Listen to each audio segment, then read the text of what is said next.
First of all, I would like to all of you who are listening over the internet, all the lamas, the chulkus, the spiritual friends, the members of the Sangha and the monasteries, and particularly the nuns and the nunneries, as well as all of our Dharma friends, male and female, who are listening around the world, as well as my friends and relatives in Tibet. I'd like to offer you all my greetings. For the last few days, I was unable to give the teaching. The main thing was that I wasn't feeling so well, and then in addition to that, and for a couple of days, I wasn't able to really speak very well.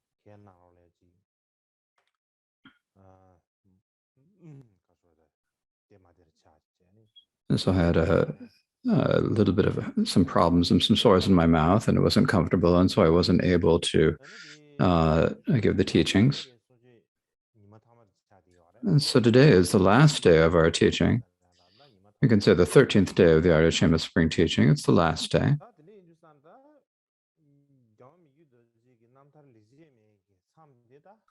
So the place where we're leaving the Mikkyö Dorje's autobiographical verses, Good Deeds, the place we've left it is the 20th.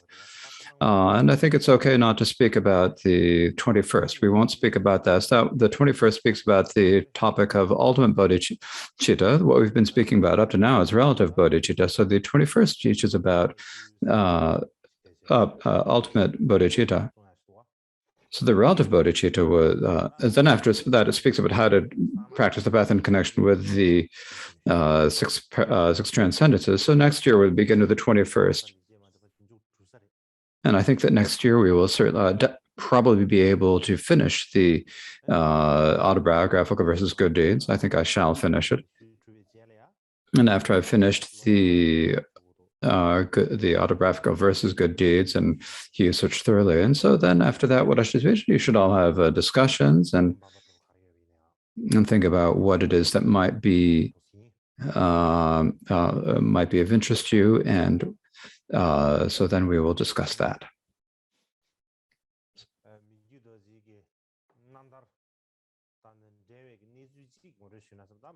So I'd like to speak about a particular situation related with Mikkyö Dorje's liberation. The other day, I thought I'd speak with you a couple of different situations. And so for one thing, I wasn't feeling so on. The other thing is that these events are not so difficult. So it's not like you have to look through many different texts. There's none that has like a single just summary of it. So it's very difficult to research them.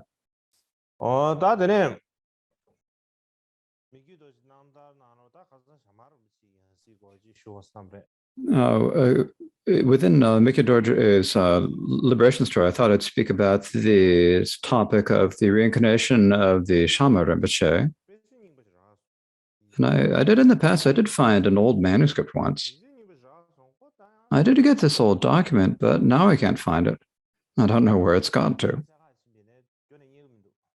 No matter how much I search for it, I can't find it. There are a lot of texts that I have in my mind, but it doesn't have one place of this. So, but I don't remember exactly what is in the mind. So next year, probably better to speak about that next year. So today, what I'd like to speak with you about today is related to Mikkyö Dorje's deeds and liberation, and in particular, now that we're having the spring teaching for nuns, I'd like to speak about something connected with the nuns.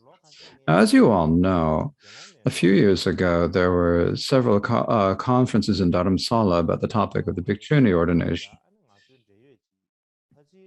And in relation to that, I received from someone, I think maybe it was Lektong, I received a document by Tsile Nansar Rangdro.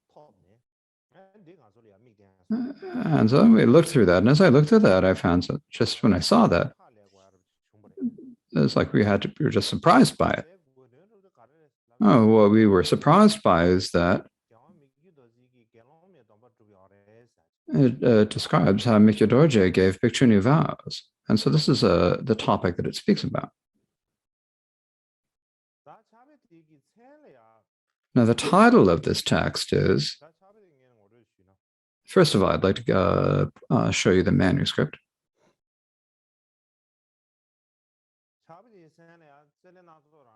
I'll show you the text. And so the text is the history of how the teachings were established at the three Tsele monasteries. And so what it says here is that Lady Jetsuma Kujutsumo received full ordination from Lord Mikyo Dorji and became a bhikkhuni. She observed all the rules meticulously and without any fault. She taught over 100 nuns at the Shokang nunnery, living a long life and perfecting her practice. She became venerated by everyone in the region of Daklung. So this is what it reads. So here that when he says Lord Mikyo Dorje, of course there are many Mikyo Dorjes in Tibet, but at this time, the one of this time should probably be understood as Karmapa Mikyo Dorje. Because the three monasteries of Tsele were all related to Mikyo Dorje. Now, what we need to be observed here is this is not just that Mikyo Dorje gave the full ordination. Another thing that we need to be surprised about is that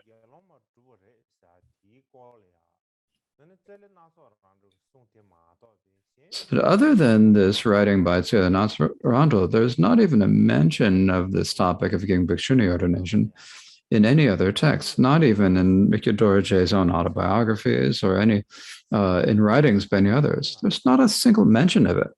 And so that's something that we should find surprising. Usually, it's something that it's not something we'd ever seen before.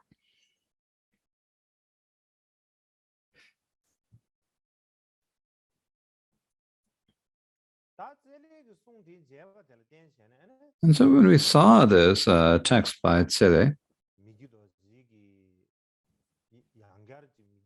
then we once again began to consider what the connection between Mikyo Dorje and the bhikshuni ordination. We had to think about it in a new way and to begin new research into it.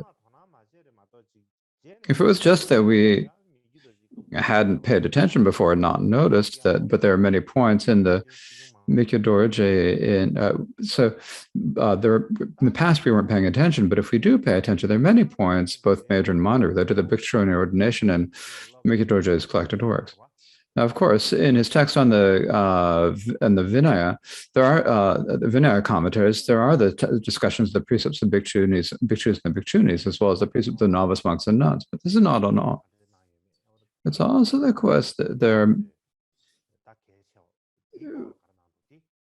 we also found some important things that we need to pay attention in terms of how he actually practiced in his lifetime or how he remembers. In any case, in 2004, I think it was 2004, I don't quite remember. But when I was reforming the codes for conduct of the Kagyu Molam, and I'm pretty sure it was 2004. So when we were reforming the codes of conduct, I was reading a lot of texts on Vinaya rituals. How do you make offerings? How do you put on your Dharma robe? How do you spread out your mat? Well, how we were putting in the Varanasi. It's like, how do you spread your mat? How do you wear your Dharma robe? And we spoke about this quite a bit then, right? So at that time,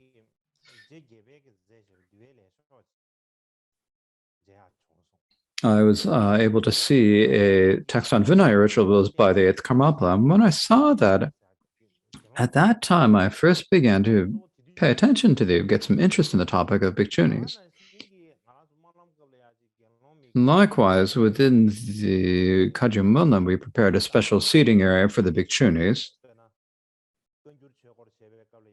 And also when we did the conjured profession, we had both bhikshus and bhikkshunis. When we had the alms procession, we had both bhikshus and bhikkshunis. And so the main cause for that was this particular text. This text on the rituals, on the Vinaya rituals. Now, what I saw in that particular text by Mikyo Dorje and the Vinaya rituals that was so particular was, I think, is that first of all, if I show you with the title of the text and show you a related passage to it, I think you'll get a good idea of what it is. Now, the title of the text is a presentation of the motions of the Sangha, motions for individuals related to the Sangha, and motions for individuals. So this is called it's called the accomplishing meaning through seeing. And what the meaning of this is, it's a basic saying that the practice of the rituals for women cannot be practiced in these days. So if a woman wishes to take full ordination, it is appropriate or okay to give full ordination according to the ritual for men. The reason for this is that the bhikshuni vows primarily arise on the independence upon the male bhikshu sangha. And when there is a ritual for the women, then it is by gathering the dual sangha, the bhikshus and bhikshus, and this is merely just the appropriate way according to the tradition.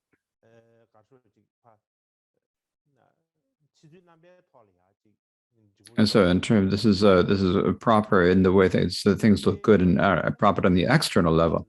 And the reason for this is that, as it says in the sutra, and the sutra it says is the minor sayings. It says, bhikshunis are fully ordained by the bhikshus and are granted by the Vedas. And this is explained in the long commentary, and that is the one by the Chugi Chenyan. And so the gathering of the bhikshuni sangha is merely according to the tradition or appearances. But also its actions performed by the bhikshus and the bhikshunis when done by others are not accomplished. Therefore, the rituals for bringing women forth and giving them full ordination on the basis of the rituals for men are mostly similar as for men. The few differences may be filled in and stated. And in any case, in this text on the rituals by Mikyo Dorje, the main point is that because there is no bhikshuni sangha in Tibet, if there are women who wanted to become bhikshunis and take the bhikshuni vows, then the male bhikshu sangha is allowed to give the women's vows. And the ritual you should use be based on the ritual for the men, but there are a few passages that need to be altered slightly.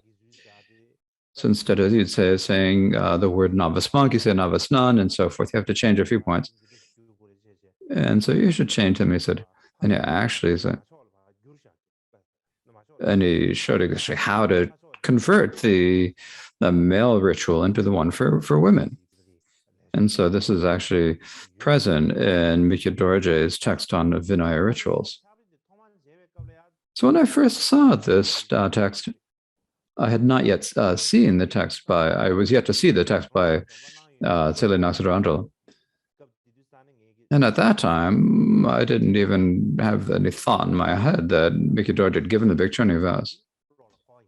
But it did occur to me that he must have given some thought to this matter. And so for after that, as I thought of what he gave, so they gave me. So he must have thought about this a bit. Later, when I saw that this historical document by Tsele Naksarandral that said that Mikyo Dorje had given bhikshuni vows, it seemed to me that he probably gave the bhikshuni ordination with that very same ritual in his collection of Vinaya rituals that he had altered from the ritual for men to a ritual for ordaining women.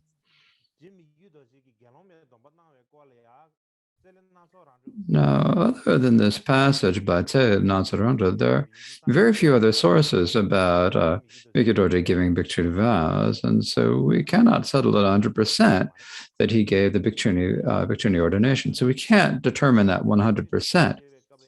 But if we continue to pay some attention to it, it is probably very clear that there are students of the Karmapa Mikyo Dorje who were bhikshunis. This is very clear. The reason it is that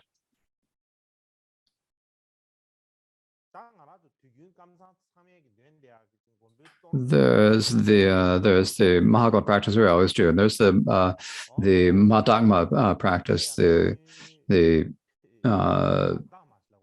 impure world is purified into emptiness and so forth. And so it's kind of a strange name for this, actually.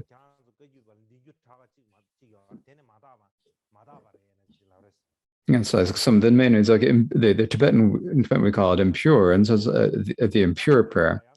But there's a tradition of giving names like this by taking the first few words of the words, and then you give the names like the Vajradhara prayer, the Madagma prayer, and so forth. And so we're going to talk about this. If we look at the colophon of this text, actually, what it says is written by the Jetsun Karmapa Mikyo Dorje at the request of Rinchen Palmo. Likewise, there is also a text called Selected Prayers in the Mikyo Dorje collected works. And what it says in the colophon for that, it says, composed by Karmapa Mikyo Dorje, Mikyo Sambo Dorje Gawayang at the request of Rinchen Palmo, who is Richard V. So here, Rinchen Palmo's name appears twice, or on the two occasions. Now, the name Rinchen Palmo itself only indicates that it's a female student, but there's really nothing else that it means. So if you think in that way, then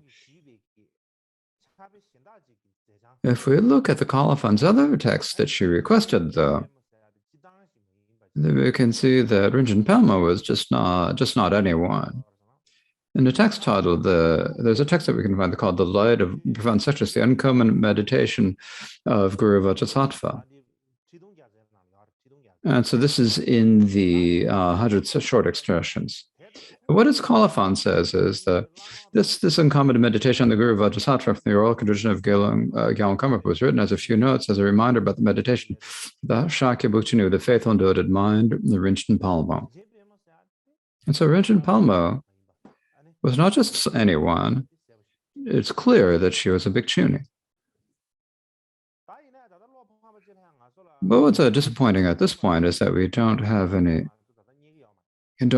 detailed account of Bhikshuni Rinchen Palmo's life. However,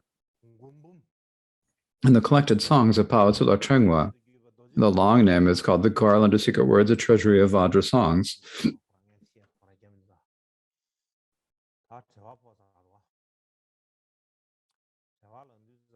I got too busy, and when I get too busy, then it's hard to remember to put the periods in at the end of sentences sometimes.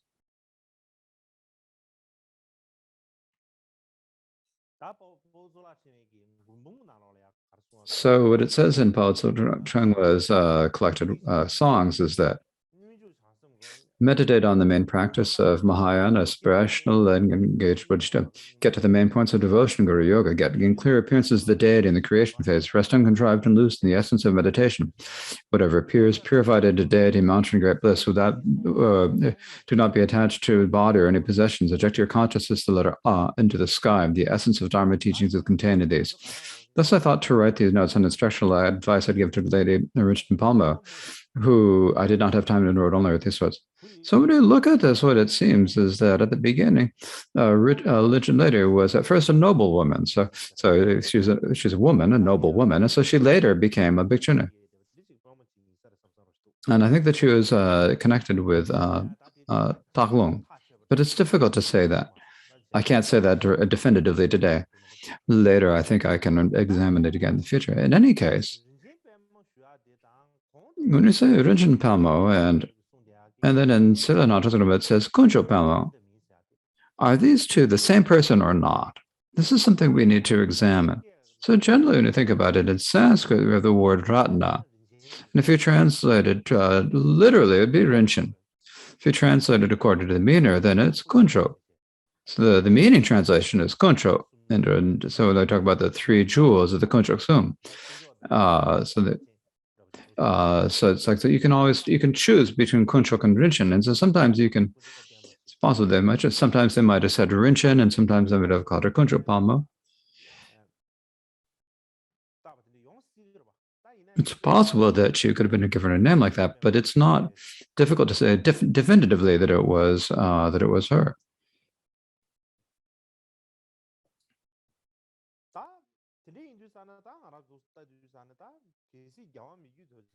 Now, here when we look at this, now if Karmapa Mikyo Dorje had given the bhikshuni ordination,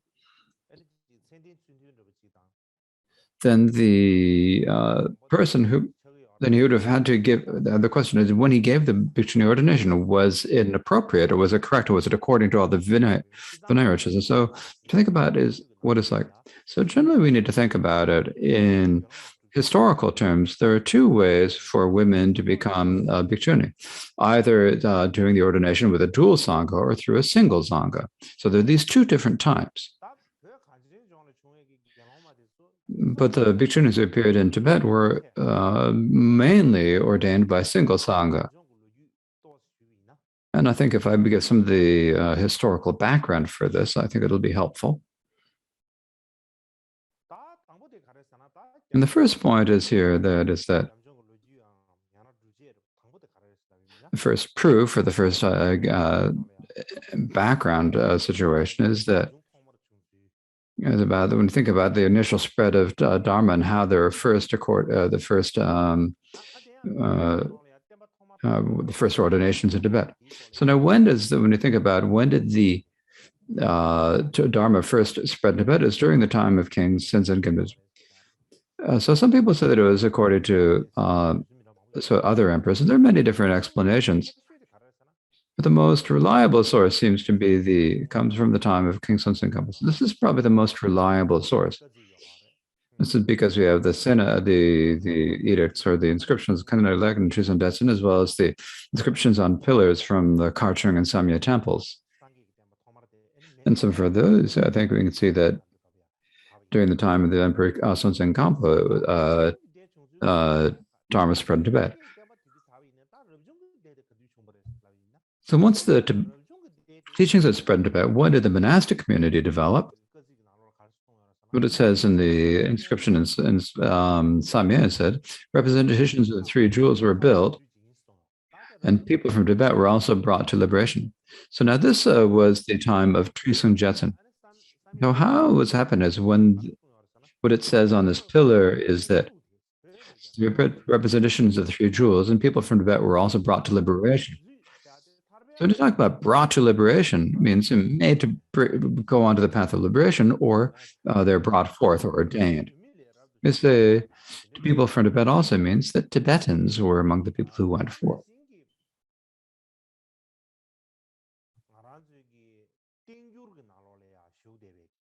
Likewise, within our Tanjura, there's the section of letters, right? I think this is in the section of letters. There was a letter summarizing what to cherish sent by Ba Peiyang. And what it says, in Tibet, there is not even the word bhikshu. And then the Lord Bodhisattva Trisung Detsen found the true Dharma. Lost my connection for a moment. More or less, I'm not certain where lost. But I think if I was speaking about Peiyang, I think it's probably in the topic of Peiyang. So I lost the connection.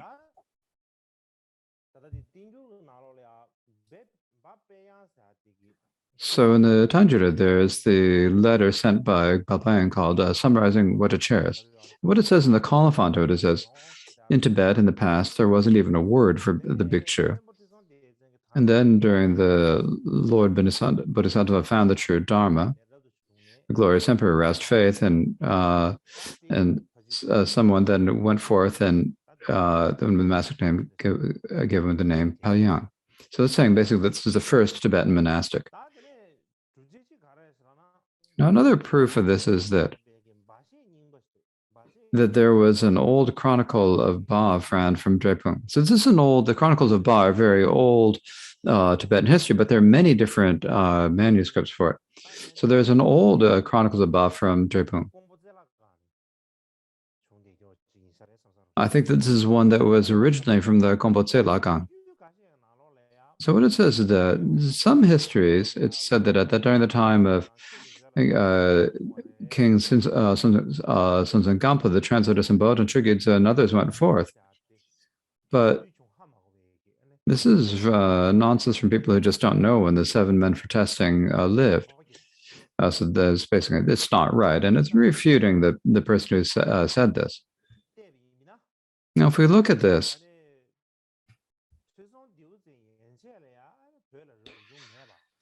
it says that there are no monastics prior to Emperor Trisung Detsen. Even if there were, any monastics, they're Chinese monks or monastics from other regions, from like Nepal or other areas. But no Tibetan Sangha had developed. So when is it that it's generally accepted that Trisung monastics appeared? It was during the time of Trisung Detsen. Now the Khenpo who gave the vows at that time was the Khenpo Bodhisattva, Shantarakshita. And the Toku, the vows are called the 6 menstrual testings or the 7 menstrual testing. There are different ways of explaining it. And this topic, and according to the old manuscript from that we found in Drepung of the Chronicles of Ba, what it's written there is that on the full moon of the first month of spring of the year of sheep, the 7 of Chim Shakyabhadra Tsangla Power Verotana Shang Labu Shubakono Wayeshe Yambo went forth with the Shandarashta. So this is probably in 767, the year 767, the 7 men for testing went forth, and only then was the monastic community found. Now, what is different in this, the specific thing is that he also gives a couple of stories that are mentioned there. And what he says is that actually Shantarakshita was actually from the Tamara Shatya school. Because he's from Tamara Shatya, what is commonly accepted in Tibet is that our lineage of vows is from the Mula Sarvastivada, but Shantarakshita was from the Tamara Shatya school. And so there are some people who said that actually they took an ordination from Dhanashila. And so that the 7 men for testing after the translators in Padyeshe. And so in this way, the Padyeshe was the earliest of the Tibetan monk. So people say this, but this Chronicles text says that it refutes this, saying that the person who said this just didn't understanding the 7 men for testing. But what we can see for this is that there were people who had asserted that Shantarakshita was not the abbot who ordained them. But then, first of all, there was another one who ordained them. In any case, when we talk about these 7 men for testing, there was the 6 men for testing. And when we know when they occurred, we can say when the monastic community was first founded.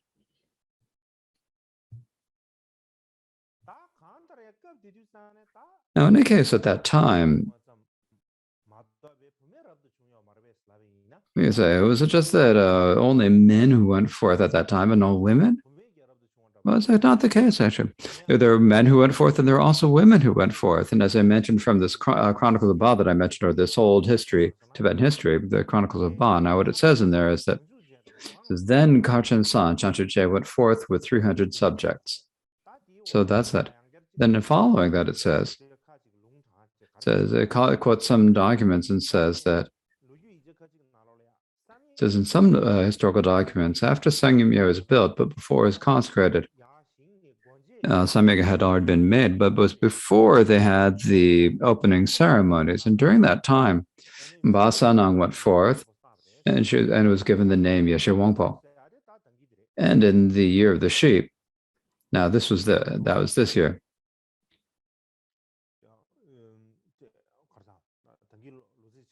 This is that the date I gave before, 700 and how much was it? What year was the date?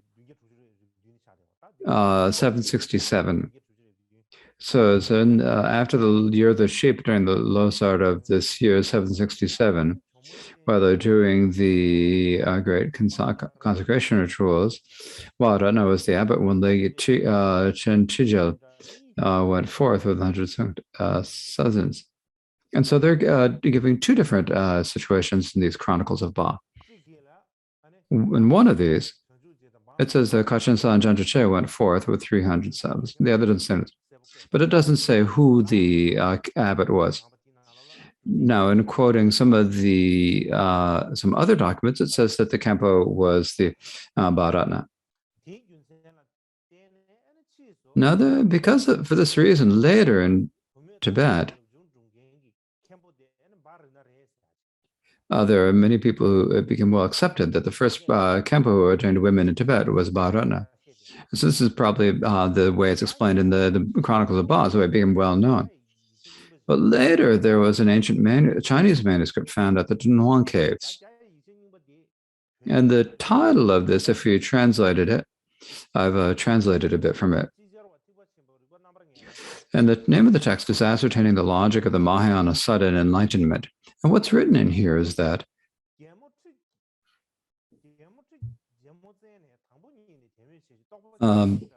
The Queen Tree Jimotsan had great faith and devotion from the very beginning and awakened realization in an instant. She therefore cut off her deep black hair and wore the saffron-colored banner. The jewel of stainless discipline illuminated the mandala in her heart, and through the clear water of samadhi, she realized the nature of Zen. This deed cannot be exemplified even by a lotus unstayed by the mark. The master was skilled in means for taming beings, so he always taught the emperor's sister, Nansa, and over 300 wives of ministers of the Mahayadhamma. They all went forth on one occasion. So what difference is there between her and Mahaprajapati? And so what it's saying in this text is there is a King Chusodatsu's queen, Tujemotsen, and his niece, or aunt, Namsa. And likewise, there are over 300 knives, and all of them went forth. But now in this text, it's not clearly said that Khenpo Mahayana was the abbot who ordained them, but he taught them the Dharma. And because it was his Dharma teachings that caused them to go forth, I think that there probably is a great connection between him and their ordination. And now we look at this ancient historical, the oldest Tibetan historical document, the Chronicles of Bond, and the ascertainment that was found from Dunhuang. When you compare these two, you see that the first Tibetan bhikkhuni, the first Tibetan woman to go forth, was the queen of Emperor Chusun Detsen, Tri Jamotsen.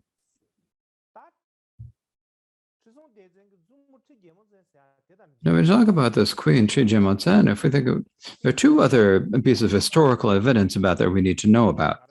The first of these is the inscription on the bell at the Samyagegen temple, and the second is the one is the inscription on the bell itself. It's the bell itself, and this is the one at Samyagegen temple and the one at Chagdra temple. So, like, there's an inscription written on the bell. So those are very clear, right? The bell that is a Samyagege temple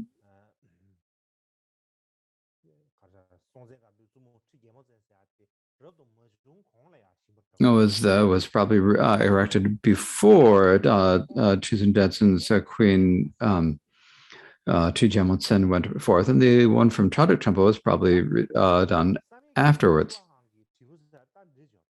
This is the bell from the Samyagege temple. And so the bells of this size, what they're called in Tibet, they're called by the word chong in Tibet. This word was a word that was just taken from Tibetan. It's just in Tibetan it's called chung, and then it's been translated to Tibetan. They called it just chong. So these big bells in Tibetan are called chong. And so what's written on the inscription in this is that the Lady Queen, as an offering to the three jewels in the 10 directions, erected this bell. By the power of this merit, may Emperor Chusun Detsen, his princes and their wives have voices, 60 qualities, and achieve an excelled enlightenment. And so it says she erected this bell, and because of this, it says that Chusun Detsen and the king, the queen and the princes are offered to the three jewels, made this offering, and they gave this bell. So there's this ancient bell. And so the sponsor was the queen Jimotsen. Then there's the bell from Chagdra temple. And what's written on the inscription on this is that now this bell was also very well known at the time of Chudenjinsa. It said, in order to inspire all sentient beings to the sound of the gods that is heard in the sky, this bell is sponsored by the Chomo Chanship and cast by the Kambogya Bhikshu Rinchen. And so what it's saying here is that this bell sponsor of the bell was Chomo Chanship. So after the Tri Jemotsen, the name she was given was Chanship Yin. And so for that reason, we can say that this spell was made after she'd become a bhikkhuni. And so this is after the other one at Samyagege temple had been a temple. And so these two bells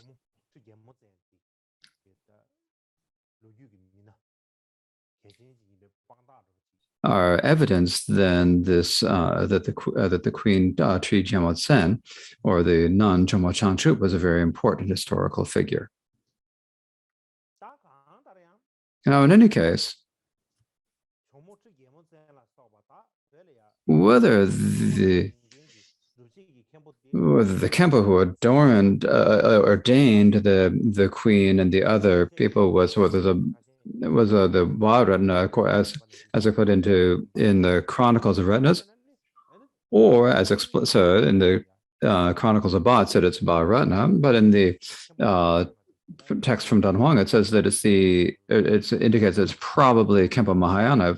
Whoever it is, it doesn't matter which of the two. It's fine either one. No matter which of the two was doing, but it's clear that the source for that the ordination was conducted by the male Sangha. It was clearly not a dual Sangha.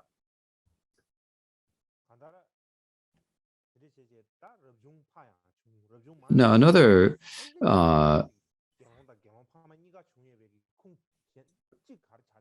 the source that says at first there are male bhikshus and there are female bhikshunis, and then so there are both bhikshunis. There is a letter called the letter summarizing what the church by Bapayang. No, I don't need to. No, I've quoted from that before, right? This is the letter summarizing what the church sent by Bapayang that I mentioned earlier. What it says in this now to give instructions to the bhikshus, novices, and bhikshus who have gone forth. So in particular, he said that you should in particular give advice to the novices and the bhikshunis. He wrote this down in particular. And who the one he sent this to was the Tibetan subjects. So he was sending it to Tibetan subjects for that time. Because it's sending to Tibetan subjects, then it's clear that there were bhikshunis in Tibet. Because if there were no bhikshunis there would have been no reason to say to the Tibetan subjects that to speak about them, but bhikshunis. So for this reason, we can say that during the ancient spread of the teachings in Tibet, there were both male and female sanghas, and that the ordination was given by the male sangha. I think that this is fairly clear. And so now we will take a 30-minute intermission.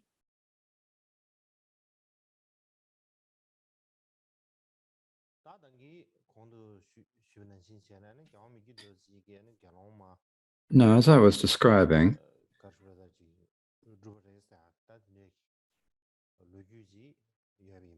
there is an account of Karmapa Mikyo Dorje giving a bhikshuni ordination. And if he did give bhikshuni ordination, then we have to think about, well, what is the background history behind this?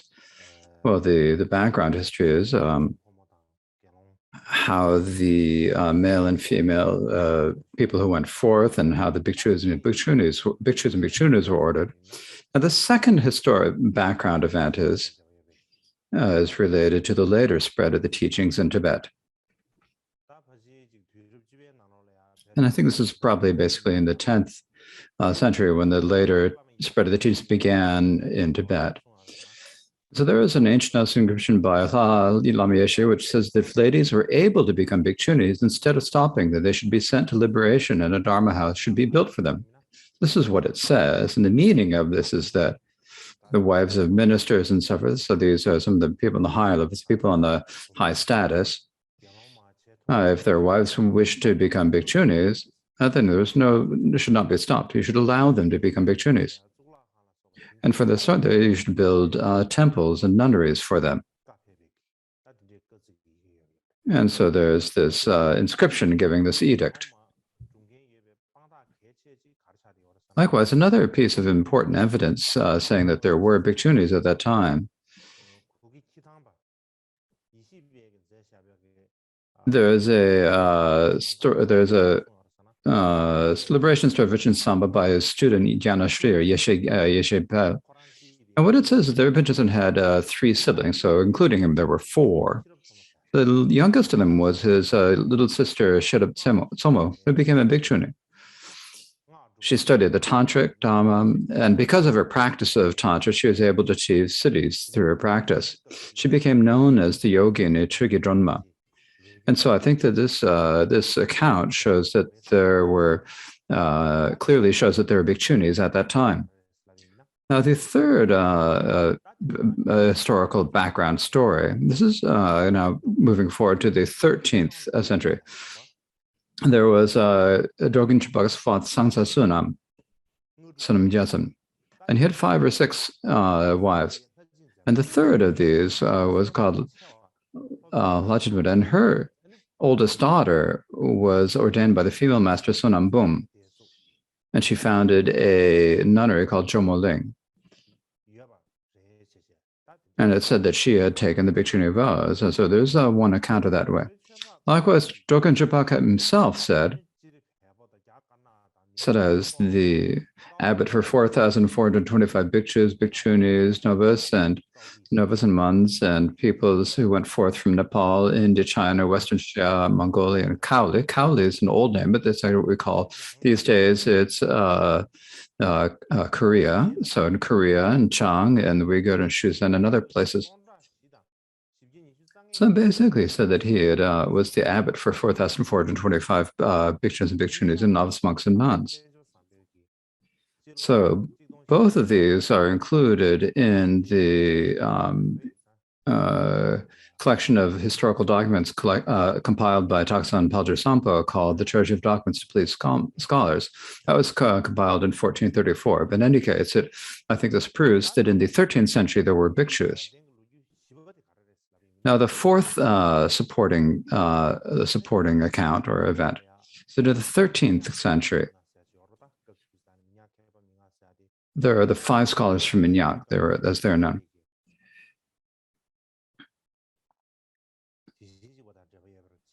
And who are connected to the Karmapa Deshin Shekpa, and they're considered very important scholars. And among them was called Kashipu Rigpa Senge. And he followed a Vinaya master called Sunam Drak, who was from the same lineage of Buddha Rinpoche's Guru Jamgwa Namgye Paln Tse. So he spread the Dharma widely in Spencer, and also went back into his own place in Western Xia. And in particular, he also is said to have about 100 bhikshunis among his students. And so this is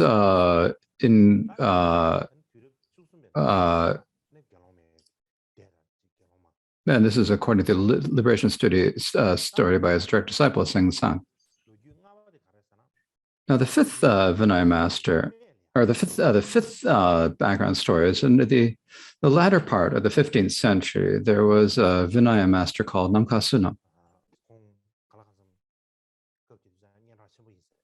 And he was rather well known at that time.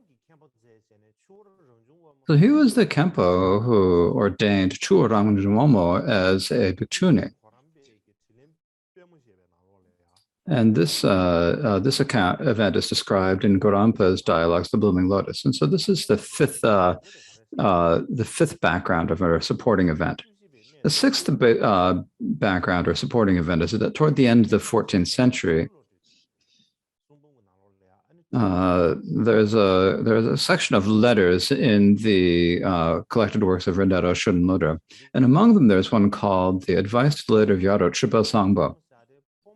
And what is written in there is that the Geshe Pama bought the letter of the Lady Bhikshuni along with the cape, and I rejoice. So it says then, and likewise at the end of the letter, it says, this is advice from the child of the snow Le to the Bhikshuni Pal Sangmo. And so this is what it says. And when you look at these, I think that even at that time, there were bhikshunis at that time. In particular, the bhikshuni was the Lady of Yadrok.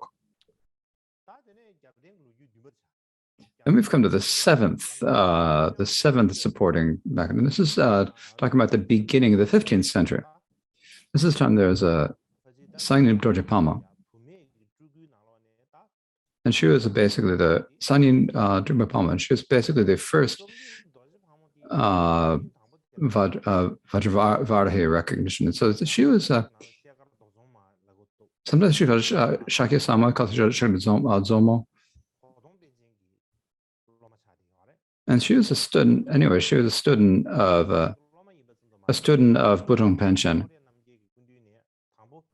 Not only that, she first took the novice vows from Bodham Pension.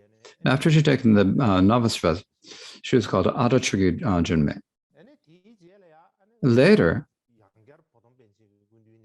she once again took vows from Bodham Pension. She took the Bhikshuni vows.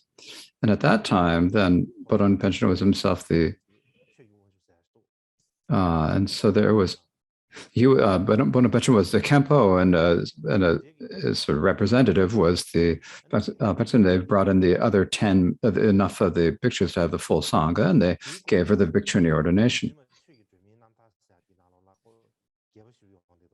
And this is described in detail in Jetsuma Chugi Junme's life story of liberation. So I don't need to say too much about it now.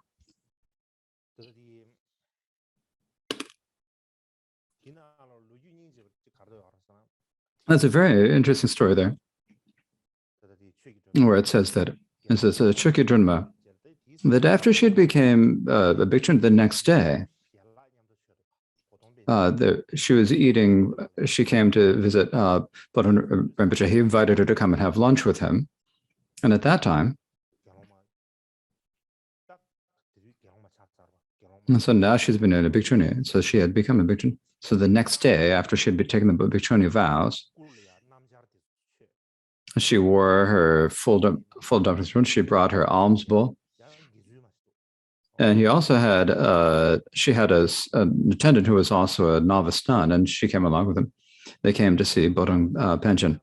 And they came to see Bodham Pension, and then at that time, for the moment he saw them, he thought this bhikshuni, she was really something, because really, she was really inspiring to see her. And so Bodham Pension,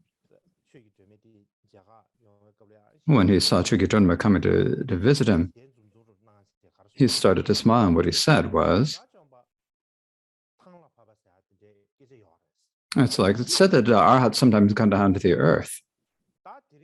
Sometimes said, sometimes arhats come down to earth, and now it said that an arhati, a female arhat, has come down to the earth. It's like she'd come down from the sky.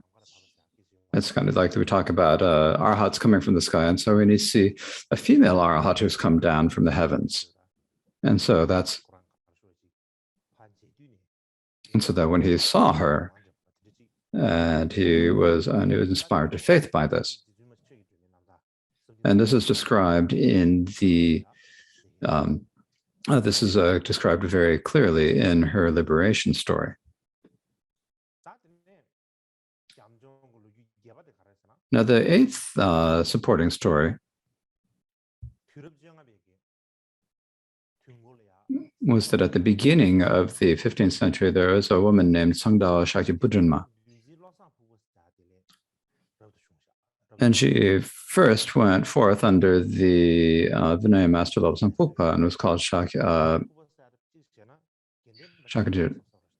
Now, I think that she was, at first, she was a lay practitioner. And so then she went to Goya Kempo Sanjay Sambo and took Bhikshuni introduction. She was given the name Shakya Sangmo. So this is the name that she was given. And when she took Dharma teachings from the Goya Kempo, and his, or in her experience, it was actually like there was a crystal light made of light that appeared repeatedly inside her body. So she had this kind of vision of this. And so she said, I'm having this vision. And she asked the Kempo about it. And so the Kempo then rested in meditation for a few minutes. I think he's probably the one who did the practice of pacification. And so I think he's really something about practice. And so he spent some time in meditation. He said to her, you will bear a great being, or you will give birth to a great being who will uphold, preserve, and spread the teachings of the Buddha. In the past, in India, there was the Brahmin lady Sayadaw Sutram who bore, and so she was first a nun, and then she became a laywoman for the sake of the business, and she gave birth to a sangha with someone from a Kshatriya class, and Vasubandhu with a Brahmin. And so he said, you have that same sort of virtue, so you have the same competence, so you shouldn't stay here, you should go back to your own hamlet. And he gave her a prophecy and sent her back. And so she went, I gave back her vows, and she became a She became the mother of Panchen Shakya Chokden. And this is described in the stories, the precise account of the biography of Chokden, as well as the illuminative Buddhist teachings. So it's explained in both of these. So that's the 8th history. Now, the 9th history is that is in the middle of the 15th century. When Panchen Shakya Chokden was 62, it said that Gyalma Pochitungna was ordained a Buksha with Khenpo Shakya Chokden as a Khenpo. And Chengal Drupgyal was the ritual master. The private questioner was Kunjel.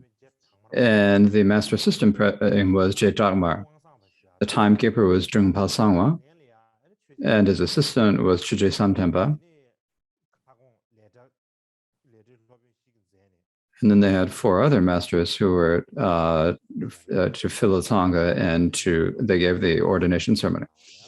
And so this is written in the liberation story of Panchen Shakya Chokden called The Illuminator of the Buddhist Teachings.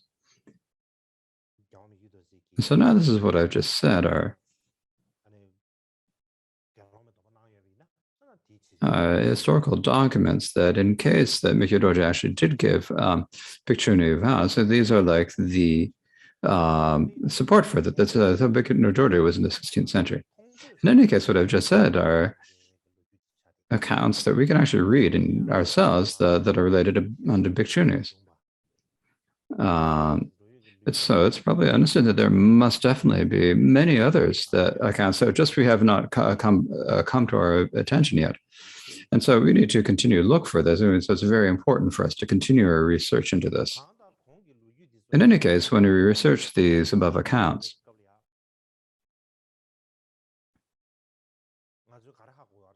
what we can understand from them is that most of the people who had the Bhikshuni ordination in Tibet in the past were from the high status, either in like a lama's lineage or they're from noble families. That's primarily the type of woman it was. Since there's a tradition that the people in the families of lineages or noble families could take a Bhikshuni visit. So, but among the common people, there was not so many people coming from the Bhikshuni vows from the commoners. And so for that reason, this is one reason why why the lineage was later broken and the lineage of the Bhikshuni vows was not able to stay in Tibet. So I think that's one hypothesis we can give. Alternatively, it could have been just some other circumstance that the lineage was lost and the Bhikshuni Sangha was unable to do. So we cannot really say. So we actually need to really continue to research this topic. In any case, before the 16th century, there were Bhikshunis in Tibet, and not only were there Bhikshunis, but at one point during that period, there was an equal number of monasteries and nunneries in the region of Wutsang. And so that was the situation. And the way we can know this is that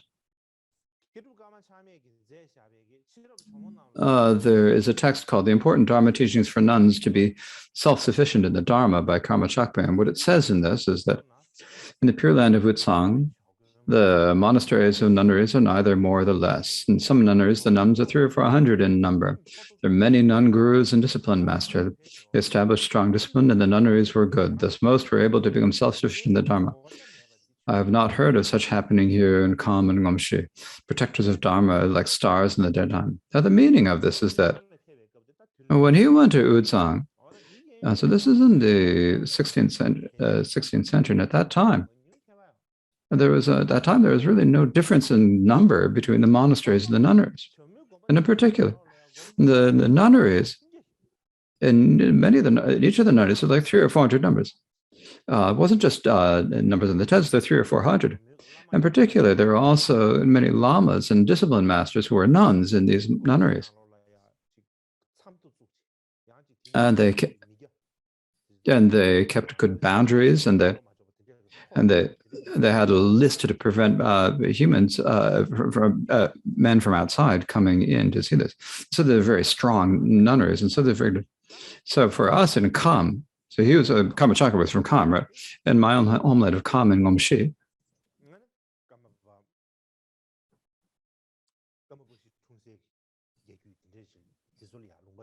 So these are the reason, the area where Kamapacho is one is the area of Ngomshin. So this area, there weren't any nunneries with nuns in charge and so forth, and so they didn't have that environment, and so they're extremely rare in that place.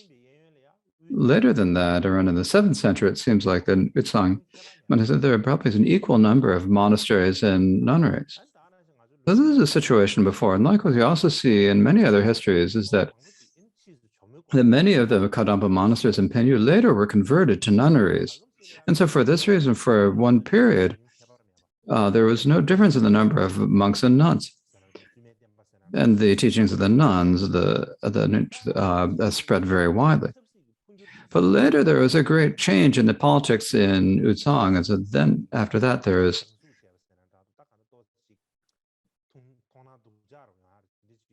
so there's no, so after that, I think there began to be some people started to look poorly at the nuns. They began to have a different, that's when people started to say that when there are nuns, it would harm the teachings and so forth. And so I think this is because there was political changes in Utsang. And so I think that there was a decline for the nunneries at that time. It wasn't other than that. Up to the 17th century, though, and during that time, the nunneries were really the nun communities were really very, were flourishing. In any case, if we look at these accounts that I've mentioned before, from the introduction of Bhikshuni vows in Tibetan, so basically from that time, probably about 98% of these Bhikshuni ordinations were formed by the Bhikshu Sangha. That's what the situation was. Generally,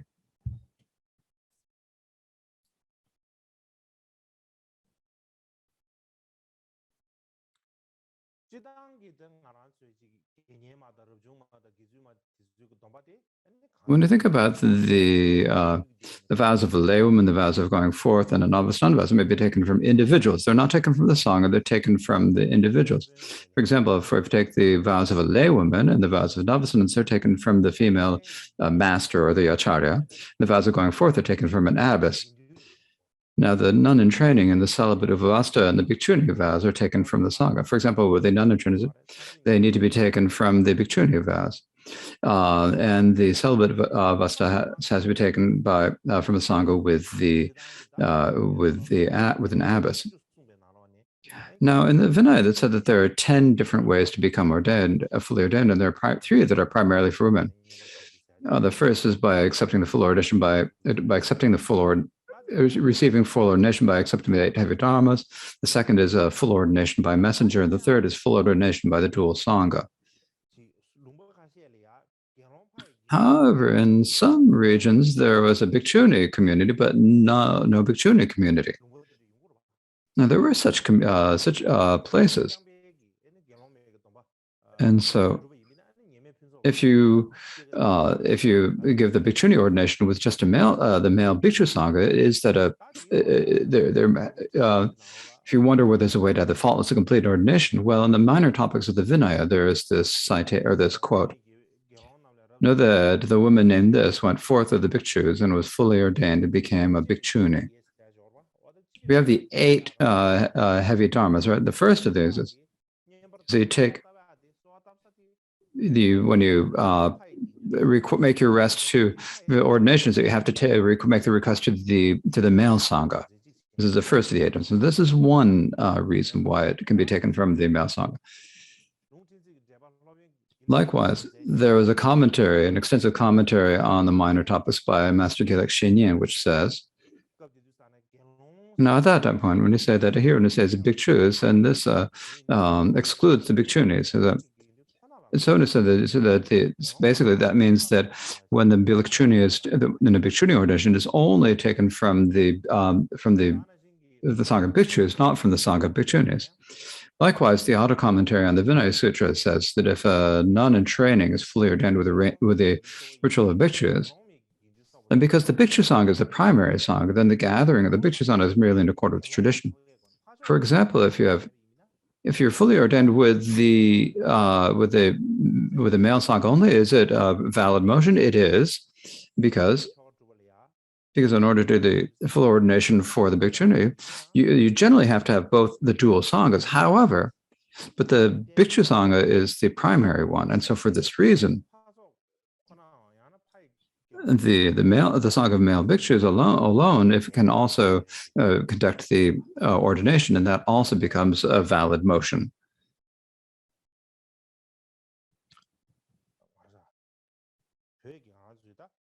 Likewise, in Tibet, are the most well-known of the Vinaya Kamtas is one by Tsongawa.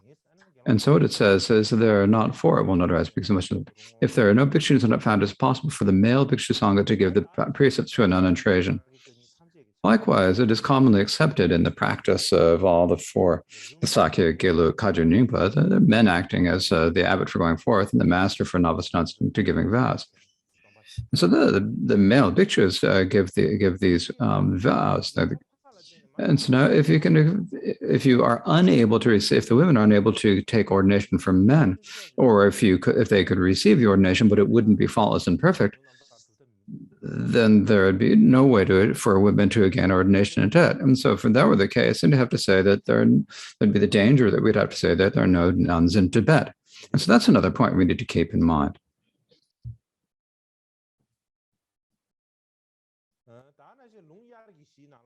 Nasikara also says there's a chapter on the rains. Rishad has mentioned that bhikshus would go out to ordain nuns in training in the celibate of Bhavastra. Similarly, in the 5th century, there's an early translation into Chinese. There's an early translation into Chinese of the Sutra of Mahaprajapati. And so this is a very early sutra and translated this very early among the translations into China. And the main point I don't need to read is in the future, if after the Buddha passes away,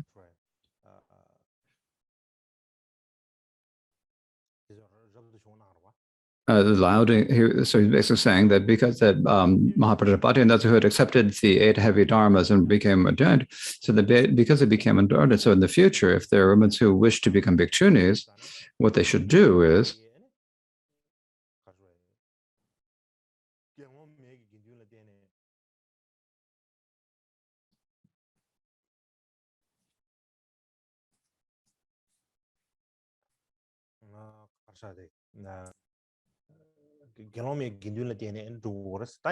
they should be ordained through the bhikshunism, but they also have to have the ask an answer to the bhikshu sangha. And there are many reasons why this is said. It still depends upon the bhikshunism, so I don't need to go through all of them. However, we said that there's so many reasons, then Ananda asks the reason. So if there are all these reasons, isn't it logical for just the bhikshunis to be the abbot and master just to directly do it? So the bhikshunis don't have to, just the bhikshunis give them. Isn't it okay for the bhikshus to do it only? If the bhikshus themselves are the kempo or the abbot and the master, that's okay for them to do it, right? And they can be the master and abbot for bhikshunis. But in the end, what the Buddha said is, even you can't. It's not. If there are no bhikshunis, then it's logical for bhikshu to sign. So if there are no bhikshunis around, then it's okay for the bhikshu to just give the vows directly. And so this sutra of Mahaprajapati is a very important sutra. It's also a very ancient one.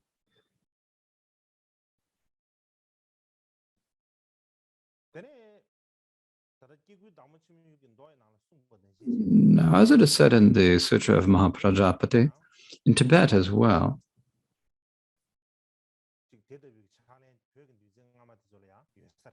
it seems that this practice was occurring in Tibet in previous times.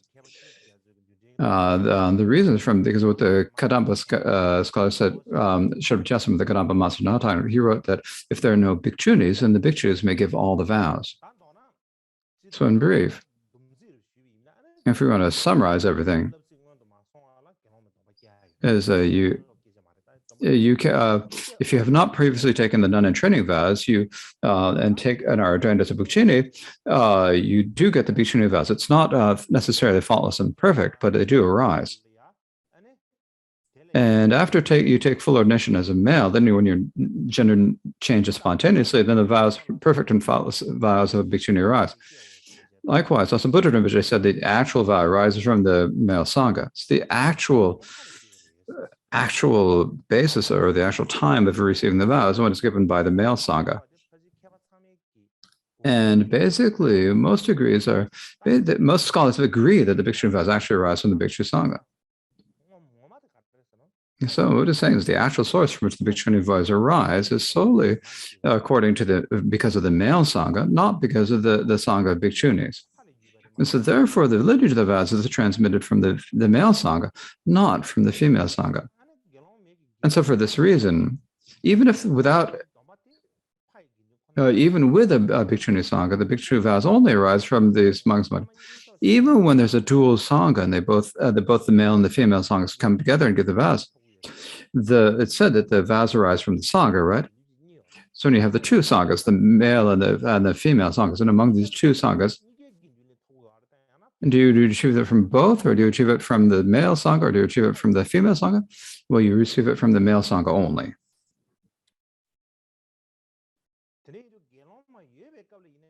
And so for that reason, there are times when there are Bhikshuni Sanghas, you achieve the Bhikshuni vows only from the male Sangha. And so therefore, then a place such as Tibet, then the vows given by the male Sangha, if you wonder how they could possibly be faulty, that's what I wonder.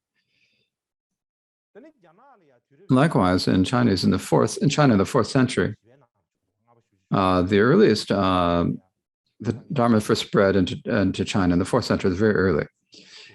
In Tibet, it was in the 8th century, right? This was in the 8th century. In China, the earliest Bhikshuni was in the 4th century, and her name was Jing Qian, and she was the earliest Bhikshuni, and she was probably ordained by Mel Sung alone, I believe.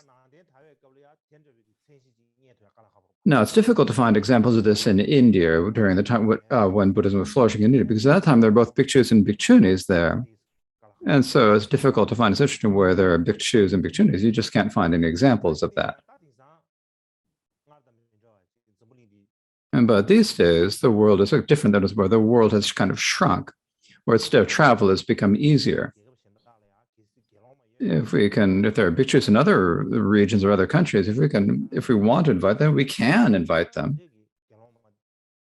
And so for that reason, if we invite some bhikshunis from other regions to give the ordination, then I think there's less base of a dispute. I think there are greater benefits to doing so. Now, of course, as a few years ago, even though it can be I said that the Bhikshuni vows can be given by the male Sangha, but that does not necessarily mean that it's best to always give it the male Sangha in all situations. It's not.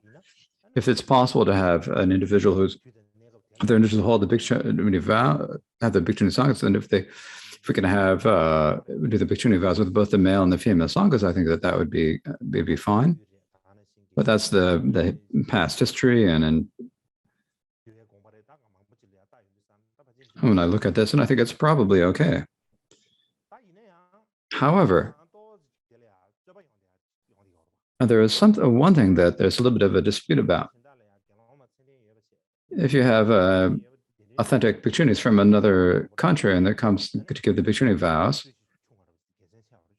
and then I say that there's less space for to do more benefits. So like a few years ago, I did invite a Sangha bhikshus from Taiwan to the sacred site of Bodh Gaya to give the novice nun vows. And so I did have that program or that activity, and it turned out well. And in the future as well, when the epidemic is over and we all can travel easily again, I'd like to do a Bhikshu Sangha from another country again, to continue those who continue to have the wish to practice, and particularly those who took the novice nuns vows to give them the nun and training vows, then in the future to give them the bhikshuni vows. And for my own self, I'd like to do as much as I can to help this happen. Within our practice lineage of the Kamikaze, this topic of the bhikshuni ordination If you think, is this something that I've decided all by myself? It's not. In the past, during the Kaji Gunshu in Bodh Gaya, all the Khenpos and Geshe-ins, all the students, everyone gathered together and had conferences on the Vinaya. We had several of these conferences. Yeah, we had many very pointed discussions about whether it's appropriate to get for the Bhikshu Sangha to give them Bhikshuni vows and so forth. And at that time, the Khenpas and Geshe said, you should institute the Bhikshuni ordination in the Khamsan. And so they told me to do it. And so thus I've been serving them as I was asked to do so. So generally, it's often said that some people do say that if women go forth in the Buddhist teaching, they will shorten the teaching by 500 years. Now, so everyone knows about this. But another thing,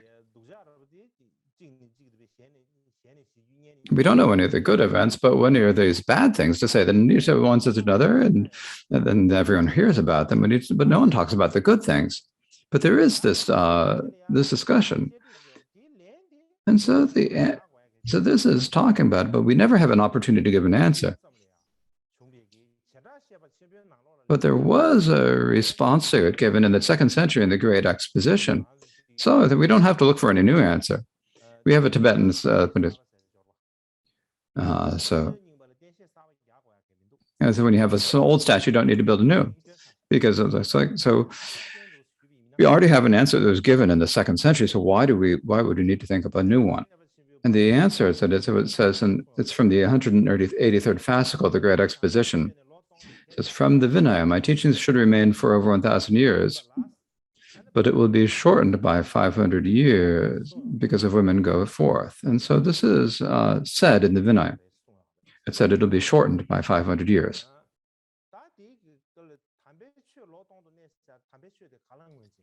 So no, but when we talk about this, what is the Dharma? When he said the Dharma that's during 1,000 years, what Dharma is it we're talking about?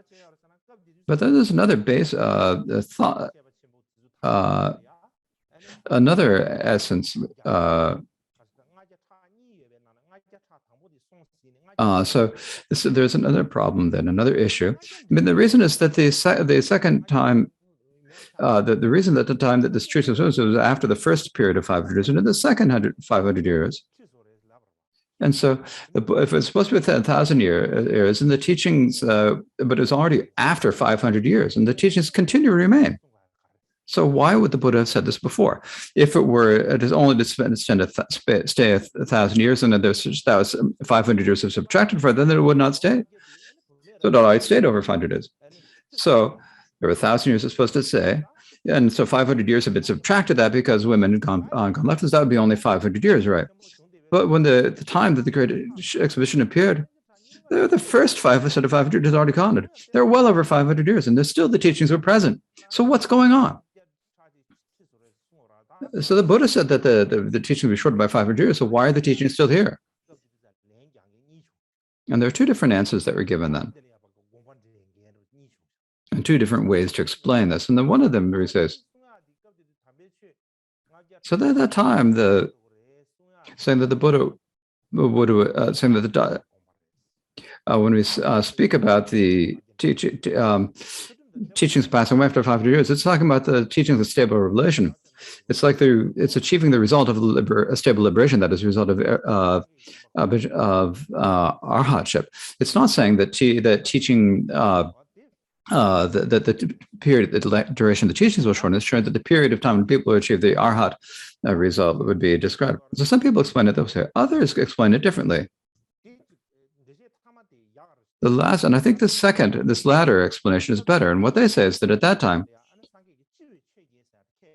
and so the Buddha, at the time that the women went forth, he had them accept the 8 respectful dharmas. And he said, if you don't accept the 8 respectful dharmas, then the teaching would be diminished by 500 years. But since they did accept the 500 years, and so therefore, they did accept the 500 years, the Dharma, true Dharma, will remain for a full 1,000 years. So they gave an answer to this question in the teachings.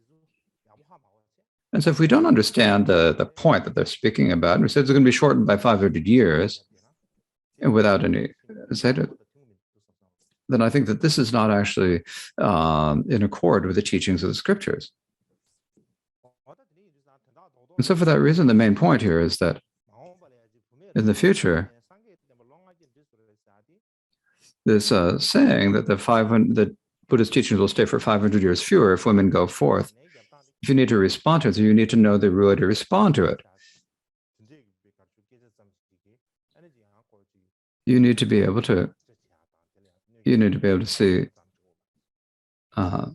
so you need to be able to respond that there's no way, it is inappropriate to say that women going forth harms the teachings and so forth, because it's clearly said in the teachings, because it's clearly said that the women had to accept the 800 women. And at that time, the Buddha had no choice, because at that time in the Indian society, women were at a very low position, were looked down on. And so if the Buddha were to take women and put them in a very high position, then in society, it would change the way people respected and decrease the level of respect that people had for it. And so the Buddha understood this and said that they had to accept the 8 respectful dharmas. And if you accept the 8 respectful dharmas, then it's okay to go forth. And so because of accepting the reforms, I think that then there's no shortening of the teachings by 500 years. And so that's something we need to understand. So I think that that's basically the end of the spring teachings. And this is where we'll leave the teachings for today. So now,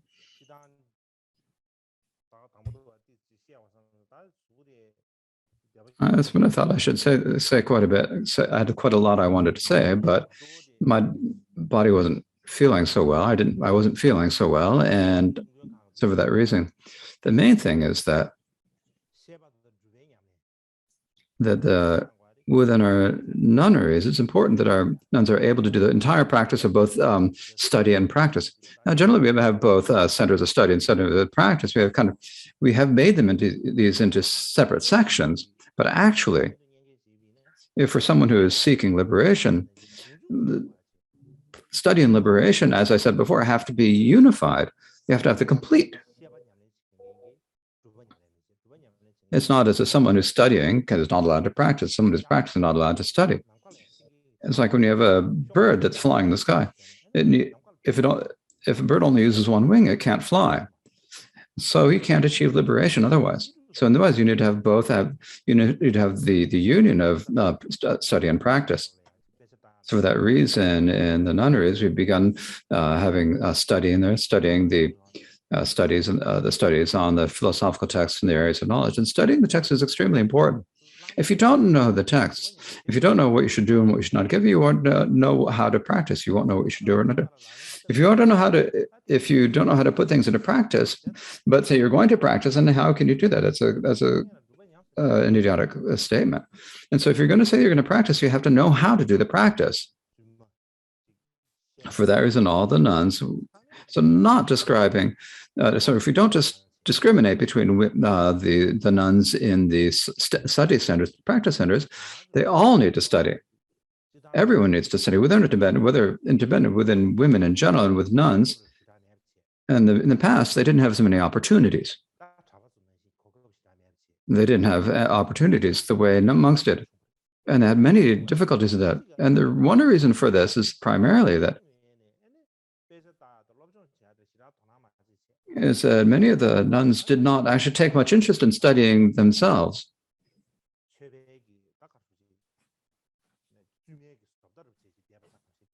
And basically stayed in the forum of nuns and they didn't even start looking for opportunities. So if we absolutely must, it's absolutely important that we read that we study the text and the philosophy. Now, the aim for studying the text and philosophy is in order to practice, in order to tame your own mental continuum, and to be able to bring benefit to other sentient beings. So benefit does not mean helping people with food and clothes and wealth and so forth. It means benefiting them with the wealth. This is the responsibility of all of the Dharma practitioners. So our aim for studying philosophy, for studying texts, is to increase our own practice for our own benefit and being able to bring benefit for others. So it's an end this. So we have to have that aim. Then we talk about studying philosophy and shelter. We think it's like we're going to a school, and we only think of it that way. We think that we're staying in a Dharma community and we're studying, listening, contemplating to Dharma. We don't really feel that, do we? And I don't think that that's good at all. And so I thought I'd like to take this opportunity to say all this here. When we talk about, we need to have it's extremely important for us to have the study, practice, and activity all together. And if we can do this, then in the future, then our nunneries can be like great ornaments for the teachings of Buddhism. And they can be like a great fertile field for the happiness of sentient beings. And so that is that for now. And so now we will have the dedication prayers.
I think after this, don't you have a mandala to offer? You said that you have a mandala offering to make. First, we'll do the mandala offering, then you have some words to say. You said that there is a sentence. So first, the mandala offering. Just a short mandala offering, please. So prepare your mandala offering.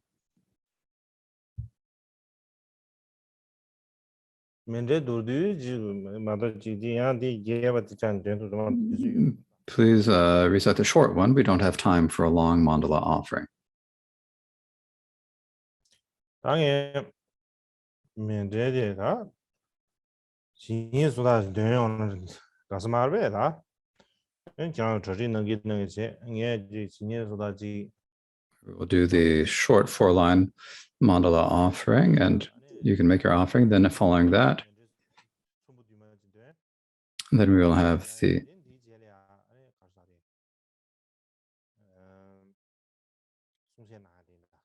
and so after the mandala offering, we'll then have the talk.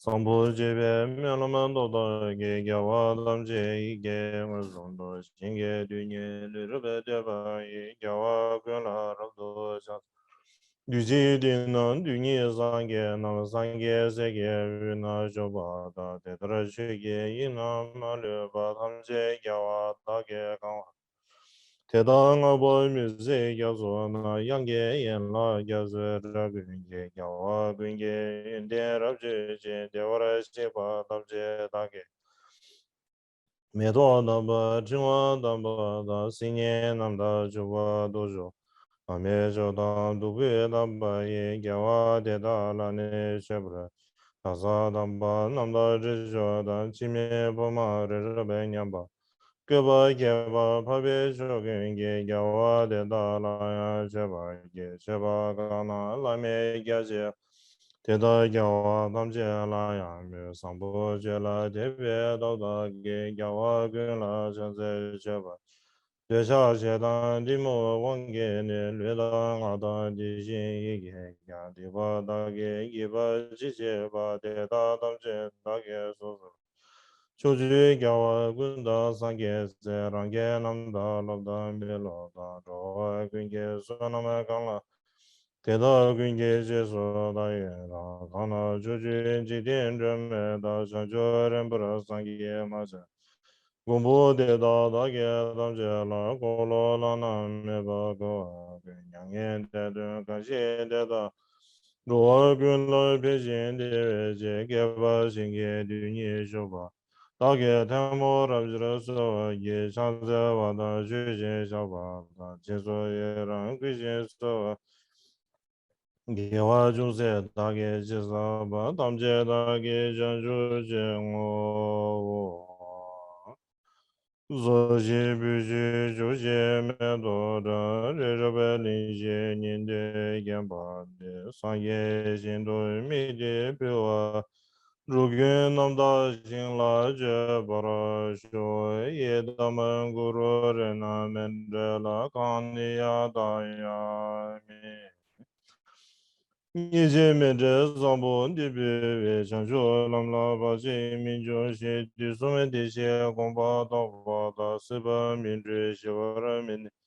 Namga nyambe dronan rawa sho.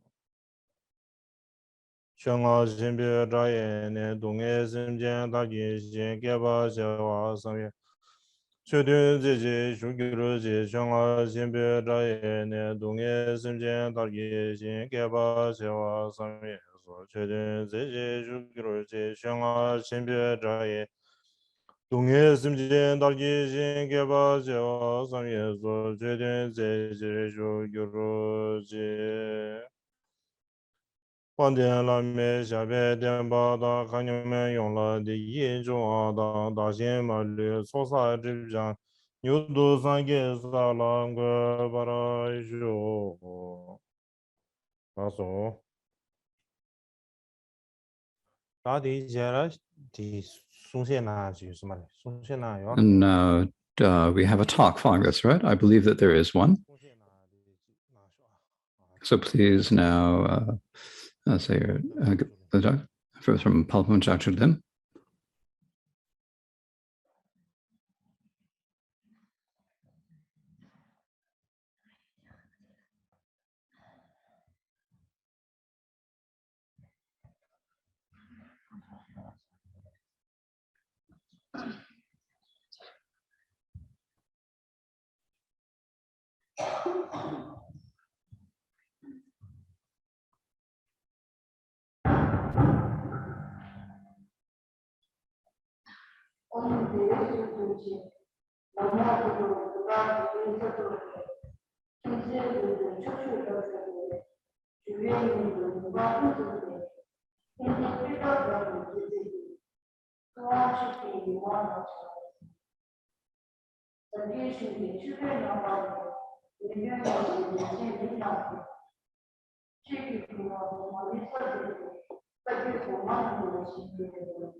I'm sorry, the sound is not clear enough to give a good English translation.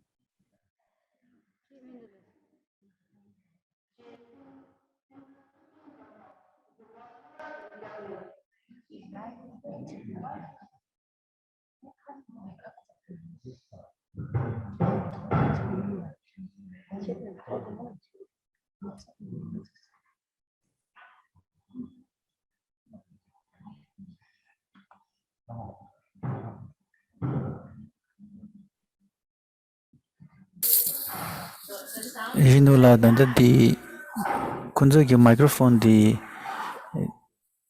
zoom nal gyumindu.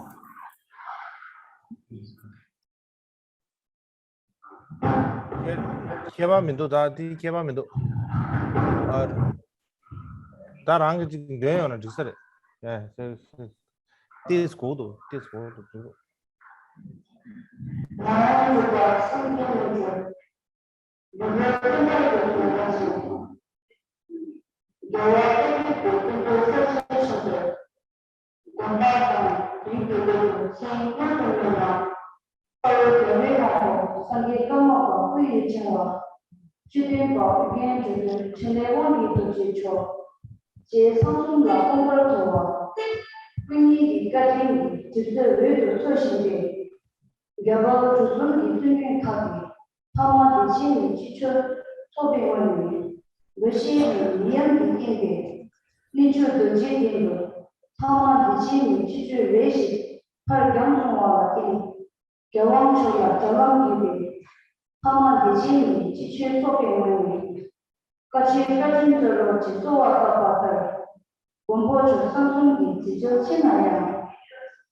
In general terms, she is thanking His Holiness for giving the teachings that are especially beneficial at this time, teachings about the lives of Mikhet Dorje and the other great Kagyu masters.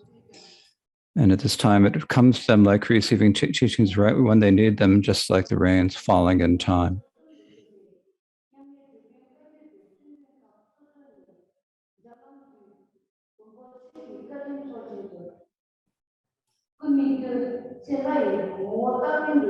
She's expressing her thanks for His Holiness for giving these teachings to the nuns and the shudders, as well as to the entire Karma Kamsang, and expressing her wishes that His Holiness may live a long life.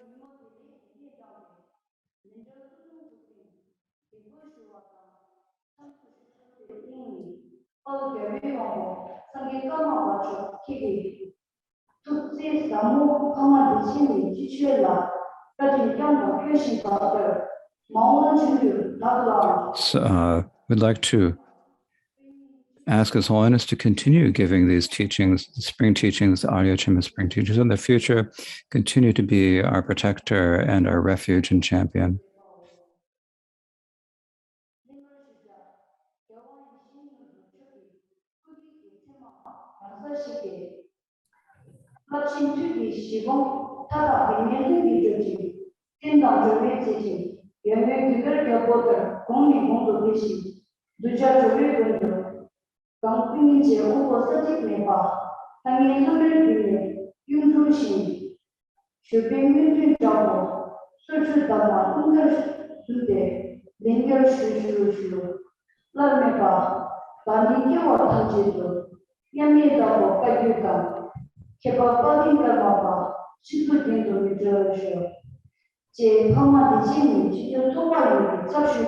So wish that the Gyan Karmapa and all the Kaji masters may remain above our heads as ornaments, like ornaments above a crown.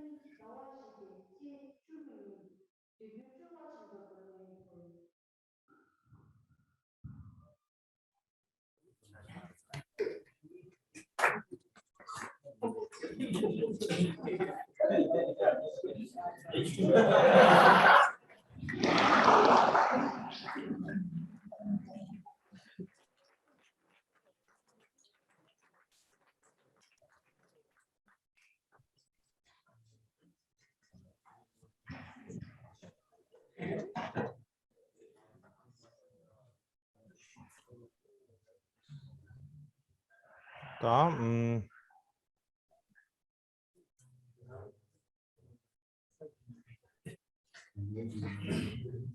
다 자신만 하면 쏘지 않아? 자신만. Now we will recite the aspiration for Mahamudra.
Choje ge wai se je do je